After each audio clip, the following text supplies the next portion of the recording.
What's up, guys and gals, and welcome back to another Division 2 video. Hope you all are just having a fantastic weekend. If you happen to be new to the channel, ground and pound that like and subscribe button as always, and don't forget to turn on post notifications so that way you know each and every time either I go live or a new video is posted. But as you've seen in the clip before, those two jabronis thought I must have been a noob, that I just maybe saw a YouTube video saying that the farming and the DZ was where the most gear and the best gear was. And maybe they thought I was just some pushover since I was solo, but I guess that's what they get for thinking. And then they tried it again, and apparently they kept killing these other two guys, but they just couldn't do it to me. And the reason why is I'll show you. Even with my potato aim, it is the M249 Para and of course the Vector. Now the Vector here is more or less interchangeable. The way I have it set up here, if you do happen to have a Vector with strained on it, then by all means use it. But if not, if you happen to have the Chatterbox works really well too, just for the simple fact of the blabbermouth. While holstered, reloading your weapon within 5 seconds after a kill grants 20% rate of fire. Now for PvE, I would say the Chatterbox if you have it, just for the blabbermouth. Now if it's for PvP, then I would have to go with, of course, the Vector with strained. It's really strong. And especially if you accompany it with other things, but we're not going with the whole berserk and clutch. Oh no. So we'll start with the weapon first. We have 22.9k base, but as you will see in the firing range right now,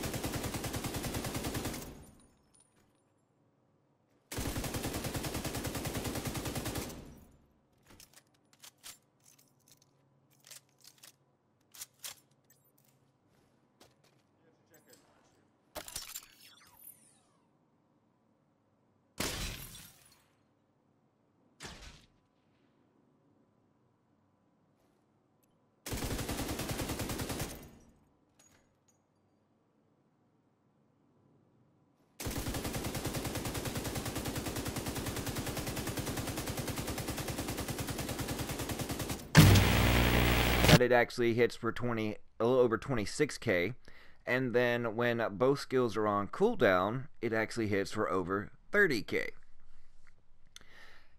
And on our talents, we have Unhinged, receive 25% weapon damage at the cost of 35% weapon handling. I actually did some recalibration, and instead of the extra ammo or magazine, I switched it to optimized to try to get back a little bit of that 35% weapon handling that I lost. So I got it by optimized plus 15% weapon handling.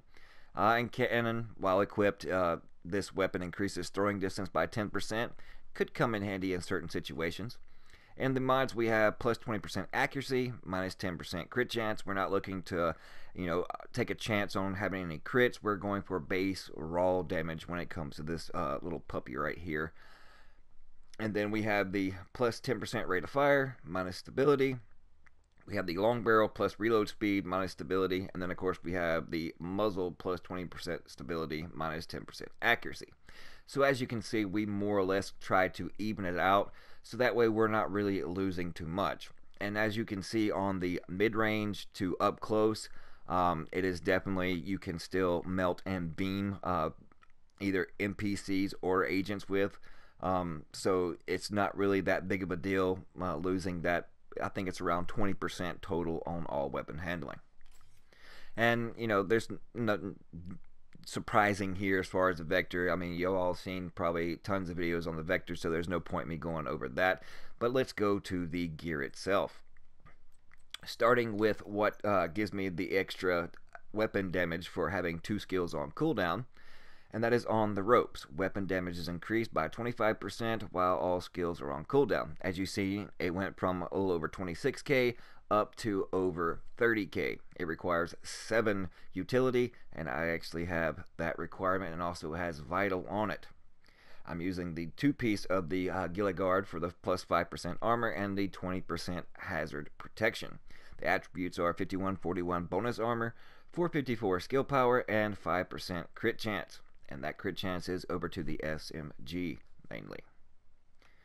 Then, of course, in the mod slots, we have 2909 in armor, 1.43 critical chance resistance, and 11% poison resistance. And no, we're not talking about Poison, the big hairband from the 90s. And then we have in the utility mod slot 204 skill power, 2% grenade damage, and 2.55% XP weak point kills, which is, we just threw it in there for the skill power utility side, so that way we met requirements for unlocking the talents. Now, the second piece of that particular brand set is this mask. Its attributes are 13% hazard protection and 8110 health. Don't really care much about the talents here. Once I find one to replace this one, by all means I will definitely do so, because it's basically worthless. Headshot kills grant status effect immunity for 10 seconds. Not really that great.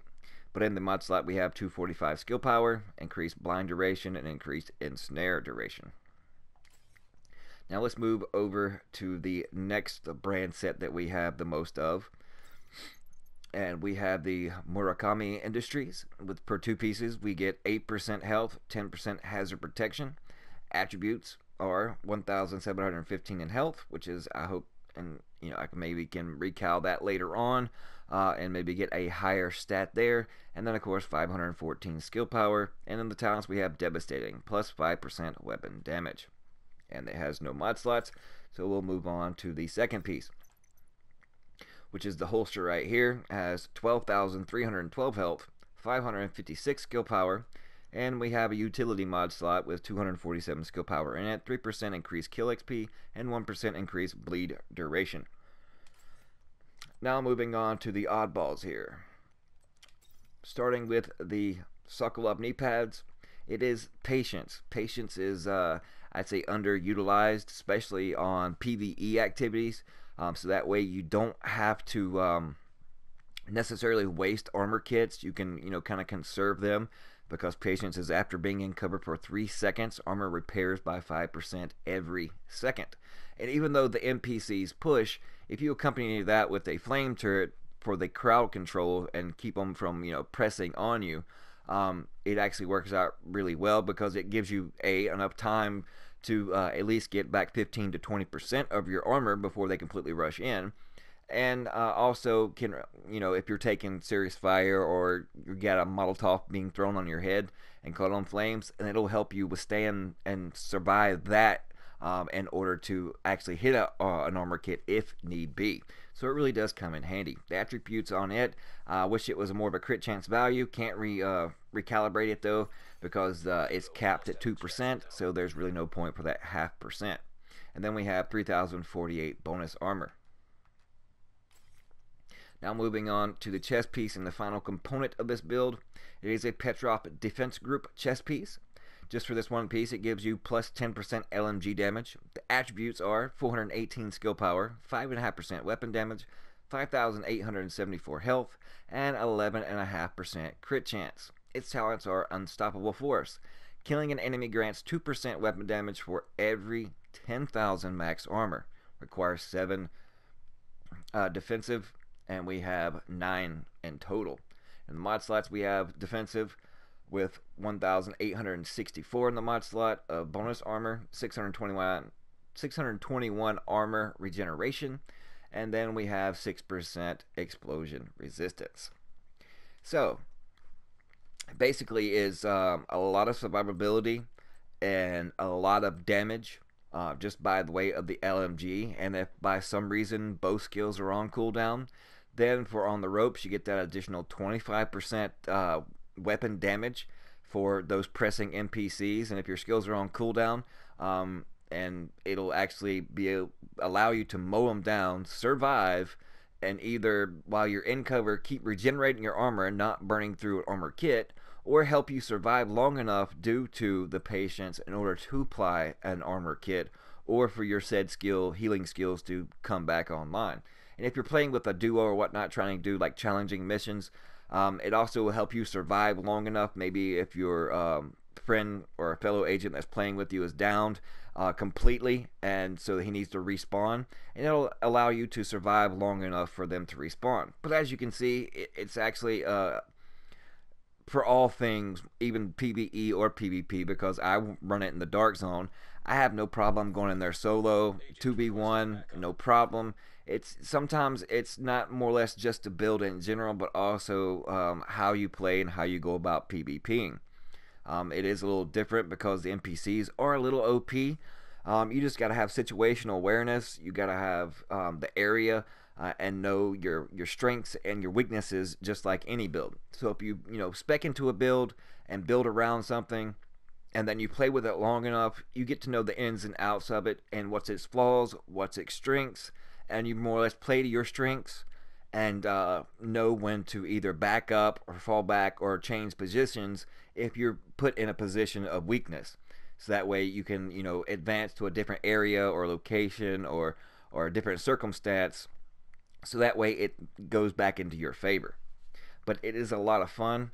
I enjoy just coming up with different things. As far as I know that there's a one-shot sniper, there's the whole complete vector marksman rifle meta combo going on, and I just choose to try to step outside the box and look something that I can not only PvP with, but also PvE, because the way the normalized and the non-normalized stuff, it seems like you pretty much have to have two builds to basically do every kind of content. But in this case, it's kind of like a build for all things. So let's go over the character sheet, and we'll start out with the vector stats. 57.5% crit chance, 35% crit hit damage, and yes, it does have strained on it.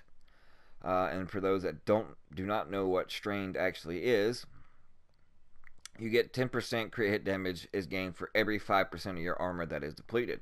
So as my armor goes down, my crit hit damage goes up, and then of course I'm at 57.5%, just 2.5% off crit cap, so that works out really nicely. I got 25% SMG damage and 10.5% all weapon damage for a total of 35.5% by way of SMG. Now let's go over to the M249 Para. We're not basing it on crit chance or crit damage, but that's the stats are there, but we're not interested in that. We're into the raw damage as you've seen in the firing range. As far as what stats it has on the DPS meter, it goes from 26k, and then when two skills are on cooldown, then over 30k. But even though it still says 29.9, that's why I showed you in the firing range the little discrepancies in it. And then of course 35.5% all weapon damage bonus going to the LMG, and then we have an additional 25% LMG damage on top of that, for a grand total of 60% weapon damage going to the LMG. And then of course all our other stats: 70,484 max health, 35,242 health regeneration, 43% hazard protection for all those Molotovs, grenades, grenade launchers, whatever hazards are coming your way, either they're coming from NPCs or other agents. You can pretty much absorb quite a bit of it and be able to make them scratch their head and wonder how can you stay up from taking all the grenades or whatever they throw at you, the flame turrets or the flame grenades or whatever it is. You will be able to withstand it and then retaliate as well. But basically 43% on all, and then we have a little bonus. It's actually up to 63% as far as in the burn resistance category. 2638 skills, and that more or less sums it up as far as when it does come to said skills. Like I said earlier, from the whole crowd control situation, I got plus 4% damage and that slot. I do have others as far as 18% damage and 14% damage, but as you can see, it requires 4,387, and I got plus 4% damage just for having 361 skill power. But yet, if I wanted to say double that to 9%, it goes from 361 skill power to requiring 3,401 just for 9%. So it is a little crazy. But most of the time, I like using this right here for the extra 3 mortars, especially in the dark zone. Um, those pesky shields, or say those one-shot, marksman rifles, they try to one-tap you. Just sling this out and just bomb the living crap out of them. So it really is nice, and you can kind of create an umbrella for yourself if you wanted to advance, because as you're like moving up and weaving in and out, you can still be able to fire off mortars. It is a lot of fun. I suggest you guys try it out.